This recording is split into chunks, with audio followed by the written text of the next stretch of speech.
c'est l'été, c'est l'heure de faire la fameuse robe rouge dont je vous parle depuis longtemps. Alors la mienne est rouge, vous la faites de la couleur que vous voulez, on y va. Cette robe, c'est vraiment la robe que j'adore pour l'été. Moi, je la mets tout le temps. Je l'ai mise plusieurs fois pendant le mi-mai. Je l'ai mise pour le gala qu'on a fait au mois de février quand on n'était pas encore confinés. Voilà, c'est ma robe un petit peu fétiche. Quand je l'ai faite, il y avait plein de défauts, je ne les vois plus, je trouve qu'elle est juste idéale. Je vais vous donner le tissu, les dimensions, c'est accessible aux débutants parce que c'est une forme vraiment toute droite, d'où la ceinture, hein, ça je le mets à chaque fois. On peut changer le look de la robe en fonction de la ceinture et c'est top. Pour ceux qui ne me connaissent pas, je suis Charlène, je suis passionnée de couture et de pédagogie, d'où la création de cette chaîne. Abonnez-vous si vous voulez avoir d'autres vidéos. Il y a des tutos comme ça, des tutos techniques, des bilans couture, d'autres choses que je veux vous partager. Et puis vous pouvez vous abonner, tous les mercredis j'envoie aux abonnés de ma lettre du Club Couture cette lettre qui reprend les vidéos sorties dans la semaine. En principe il y en a à peu près une. Et des choses que j'ai envie de partager, des choses que j'ai découvertes dans la sphère de la couture, et puis des petites astuces couture, etc. Donc si vous voulez recevoir cette lettre tous les mercredis, c'est en cliquant sur le premier lien dans la description de cette vidéo. Alors pour faire la robe de l'été, il va vous falloir donc du tissu très léger, du tissu assez fluide. On va pas pouvoir le faire dans une popeline de coton, ça va pas être joli parce que là il faut que le plissé, moi j'ai quand même pas mal de plissés et il faut que ça reste assez discret et assez fluide. Donc moi j'ai utilisé de la viscose, c'est vraiment un tissu qui est pas du tout écolo, mais qui est super agréable à porter pour l'été. Donc moi j'ai utilisé ça et sinon vous pouvez aussi la faire en crêpe, mais crêpe de polyester comme ça, c'est pas super agréable. On peut avoir du crêpe de viscose, enfin je suis pas une spécialiste du tissu, d'ailleurs c'est un point d'amélioration, je vais regarder ça de plus près. Mais voilà, moi je vais vous faire une démonstration, donc j'ai déjà cette robe et j'ai pas de plan d'en refaire encore bientôt, mais je vais la faire pour la petite poupée comme j'avais faite pour la robe longue fendue et donc vous aurez toutes les étapes, je vais faire en miniature, ça me permet de rentrer dans le cadre de ma caméra un petit peu plus facilement, mais vous avez toutes les étapes, enfin on va tout détailler, ne vous inquiétez pas. Voilà pour les fournitures, pas besoin de zip, pas besoin de boutons parce que c'est vraiment ultra simple. Si vous voulez vous faire une ceinture, moi je la fais pas parce que je rajoute ma petite ceinture tressée ou je rajoute ma ceinture élastique comme celle du gala là pour faire un petit peu plus classe. Mais si vous voulez vous faire votre ceinture à vous, vous pouvez faire quelque chose qui ressemble à ce qu'on met ici pour le nouer à la taille, ou vous pouvez faire quelque chose d'un petit peu plus large. C'est ce que j'ai fait dans le tuto sur la robe longue fendue, donc je vous mets le lien dans la description de cette vidéo, comme ça vous aurez tout. Donc dans cette robe là je vous explique comment faire la ceinture. On commence par prendre les mesures. Alors la robe, la mienne m'arrive au niveau des clavicules, donc moi je pars comme ça. Si vous voulez que ça arrive un peu plus bas, vous prenez la mesure que vous voulez. Moi je prends clavicule jusqu'en bas. À la limite c'est pas grave si on prévoit plus, on pourra toujours recouper en longueur, mais c'est dommage de ne pas prévoir assez. Moi la mienne était un petit peu courte à l'origine. Il vaut mieux, je vous conseille, de prendre plus. Là, la mienne, elle fait 23 cm, donc ça on va l'appeler H. Donc cette distance-là, on va l'appeler H, ça fait 23 cm. Ensuite, on va prendre la distance, on va prendre le tour de poitrine. Donc le tour de poitrine, hop.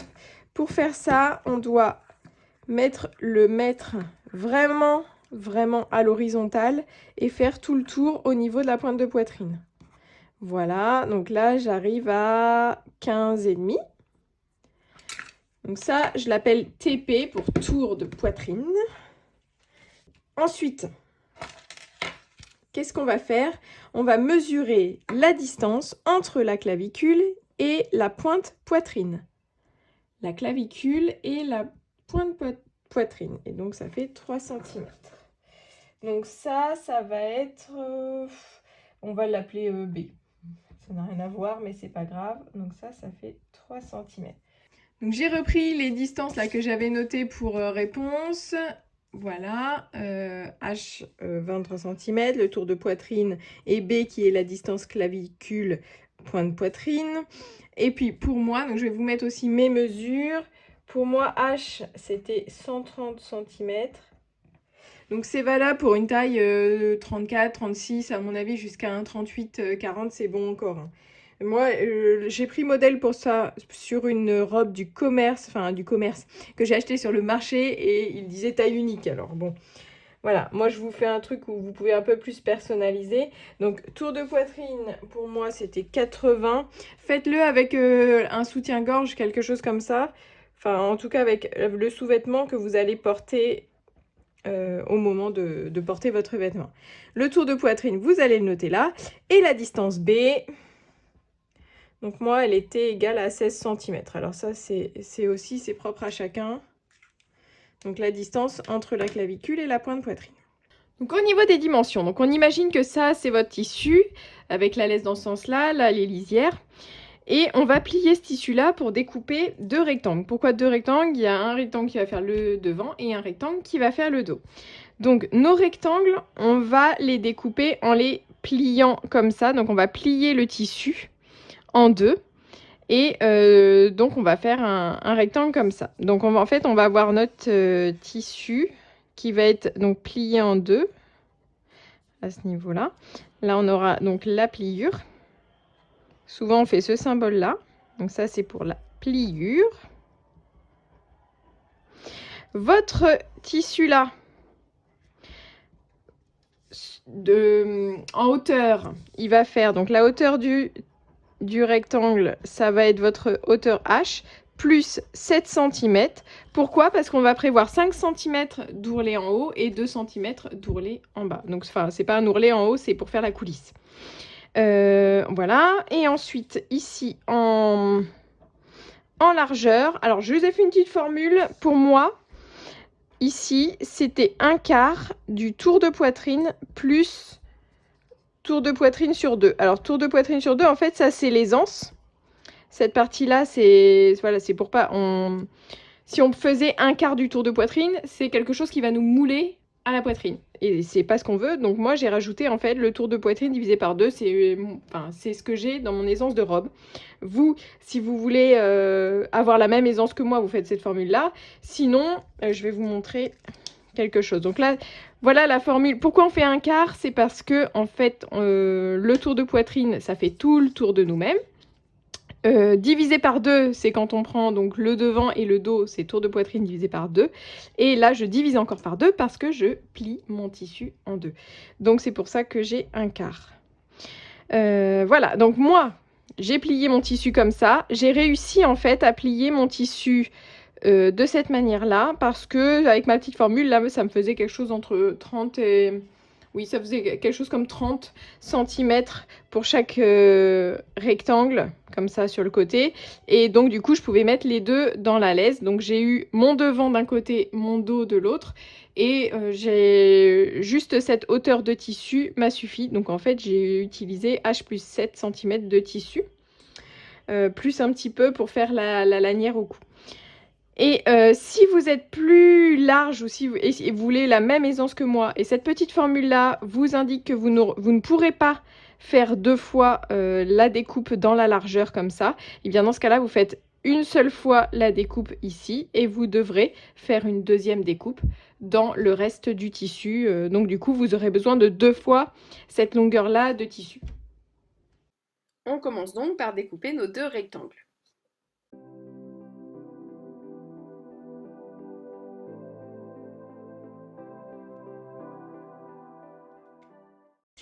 Ensuite, on va prendre donc notre rectangle, plié en 2, et on va décaler de 5 cm en haut. On va faire une petite marque où on peut, si on veut, mettre une petite épingle. Voilà, et ensuite, on va décaler de 5 cm vers le bas, ici. Et ça, en fait, ça va être la ligne où on va plier pour faire notre coulisse. Donc là, pareil, on a 5 cm. Voilà. Là, je vais mettre ça sur la table, ce sera beaucoup plus pratique. On a 5 cm. Et là, en fait, on va tracer un trait tout droit. correspond à notre coulisse. Et ensuite, on va mesurer la distance B. Donc pour moi, c'est 16 cm. Donc c'est plutôt ici que ça va arriver. Hop. Ici, vous allez avoir 5 cm, puis la distance B. À partir de B, vous allez devoir partir perpendiculaire ici et faire une courbe qui va remonter ici. Donc le perpendiculaire, c'est peut-être 1 cm, hein. C'est pas très long du tout. Et vous allez tracer une courbe qui vient comme ça.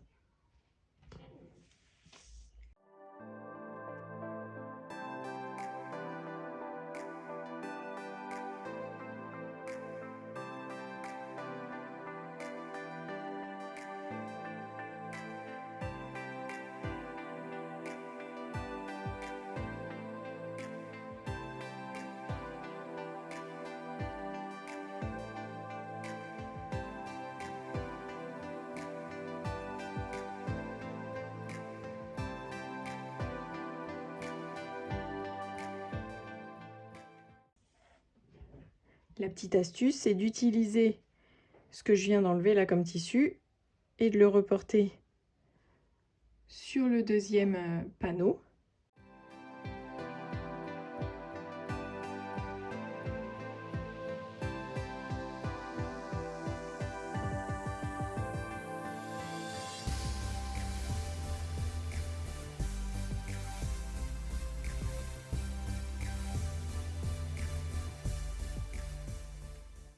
C'est pas obligatoire, mais si vous voulez des fentes sur les côtés pour un côté esthétique ou pour que vous puissiez vous mouvoir plus facilement, vous pouvez mettre un repère de fente, donc là où vous voulez que votre fente arrive en fait. À quel moment? Donc vous allez plutôt mesurer depuis le haut jusqu'à peut-être jusqu'à vos genoux ou jusqu'à la cuisse. Enfin bon, vous voyez où est-ce que vous voulez mettre la fente et vous faites un petit repère. Vous pouvez faire donc la même chose sur le deuxième. Voilà, pour marquer les deux côtés d'un coup, on peut même couper comme ça, une toute petite entaille. On passe à la couture, on va d'abord surfiler nos côtés. Alors uniquement le côté qui est tout droit, entre là où on veut arrêter nos fentes et le dessous de bras. Si vous ne savez pas ce que c'est que surfiler, vous pouvez regarder la vidéo que j'ai faite sur le sujet, je vous mets le lien en haut de cet écran. Ensuite, on va venir les assembler endroit contre endroit. Moi, je repère souvent l'envers parce que c'est là que j'ai mis mes marques au crayon. Sinon, si vous ne savez pas, il faudra mettre des petites marques en fait. Hop, un endroit qui sera caché par la suite. Donc, on va les superposer comme ça. On met plein d'épingles. Et on va les coudre à 1 cm du bord, à peu près. Exactement là où on a surfilé en fait. Hop, donc on va les coudre à 1 cm du bord ici, jusqu'à notre repère de fente. On fait pareil de l'autre côté et on se retrouve après. Et ensuite, écraser les coutures au fer. Donc écraser les coutures au fer, ça veut dire qu'on les ouvre comme ça et on écrase vraiment juste la partie cousue. Au niveau de la fente, on peut aussi écraser ouvert, ça va nous aider ensuite à faire le petit ourlet. Ensuite, on s'attaque aux emmanchures et donc on est là-haut là. Et on va venir faire ici un tout petit ourlet, vraiment tout fin, sur 3 à 5 mm, comme ça. On va faire un mini ourlet comme ça. Donc le fait qu'il soit mini, ça va nous permettre de faire cette courbure là correctement. Ce que je fais pour bien commencer, c'est que je mets, hop, je coince comme ça, je vais mettre mon aiguille, je vais piquer mon aiguille au bon endroit. Là, je suis juste à côté. Tac, je vais dégager les fils. Abaisser mon pied de biche, voilà. Et je vais pas commencer au bord là derrière, c'est pas grave parce que ça, ce sera pris dans un autre ourlet. Et je peux le faire même après. Je vais commencer comme ça. Voilà. Et c'est parti.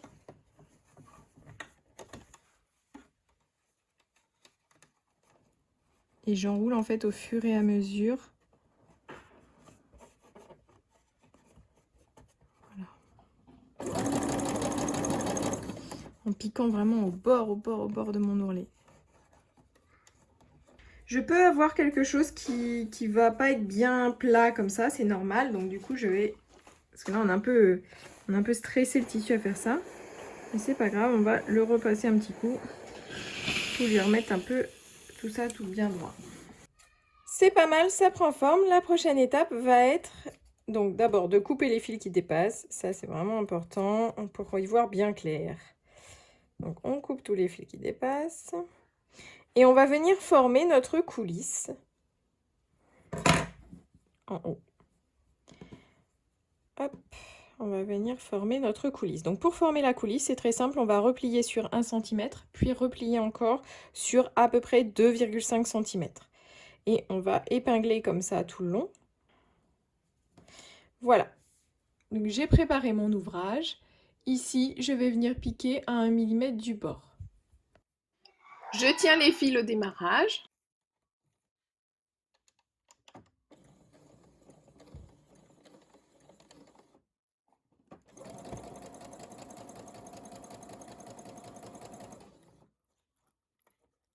Ensuite, on va créer la lanière qui va venir dans les coulisses. Pour ça, on va prendre une bande de 4 cm de large et qui va faire à peu près 80 cm de long.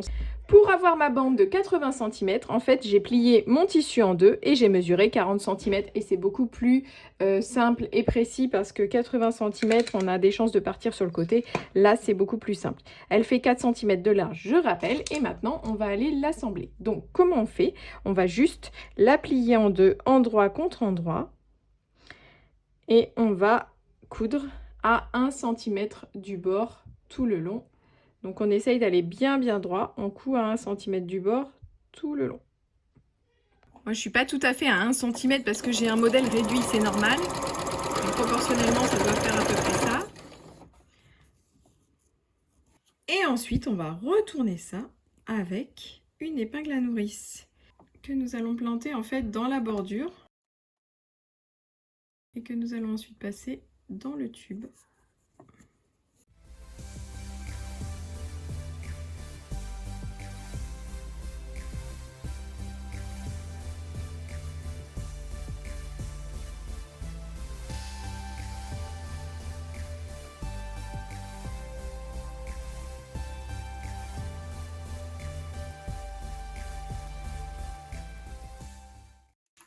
Ce petit boudin, on peut ensuite venir le passer au fer à repasser.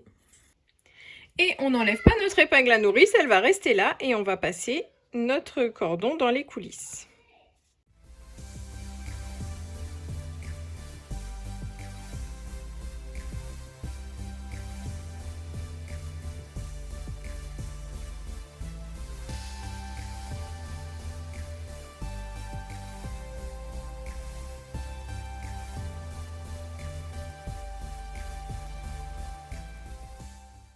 Ensuite, vous allez essayer votre robe et régler la longueur de cette lanière-là de manière à ce qu'elle fasse juste la longueur qu'il vous faut pour passer votre tête et avoir votre robe au niveau que vous voulez.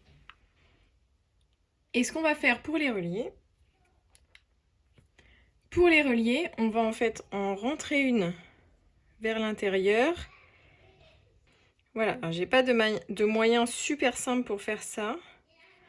Mais vous, comme elle est plus large que la mienne, normalement c'est plus simple. Et vous fixez avec un point droit à la machine. Bon, ce que j'ai fait est pas joli, mais c'est pas grave. Pourquoi? Parce qu'on va le cacher à l'intérieur, tout simplement.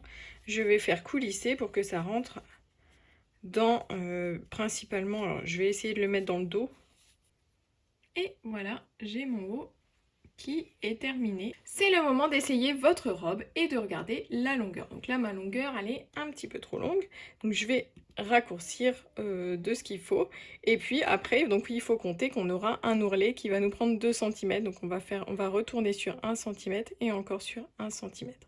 Pour coudre l'ourlet, il y a 2 points à savoir. Donc il y a le point ici pour faire des jolis angles. Ça, vous allez le voir dans le tuto serviette de table. Il y a aussi le point sur la fente, comment coudre l'ourlet dans la fente. Et ça, j'ai fait une vidéo spécifique là-dessus la semaine dernière. Donc vous voyez que je bâtis avant de coudre, c'est très important. Et puis ensuite, bah, vous pouvez coudre par-dessus. On y va. Une fois l'ourlet cousu, portez et profitez. Si vous avez fait votre robe et que vous la postez sur les réseaux sociaux, n'oubliez pas de me taguer, je suis sur Instagram, c'est le nom charlène.fontenay, vous pouvez mettre @charlène.fontenay, je serai ravie de voir ce que vous cousez grâce à mes tutos. Je suis aussi sur Facebook, tout ça je vous le mets dans la description de cette vidéo, donc venez nous rejoindre sur ces autres plateformes. N'hésitez pas à me laisser un petit commentaire et même un petit merci, ça fait toujours plaisir. Si la vidéo vous a été utile, mettez un petit pouce vers le haut, abonnez-vous à la chaîne et on se retrouve très vite pour un nouveau tuto.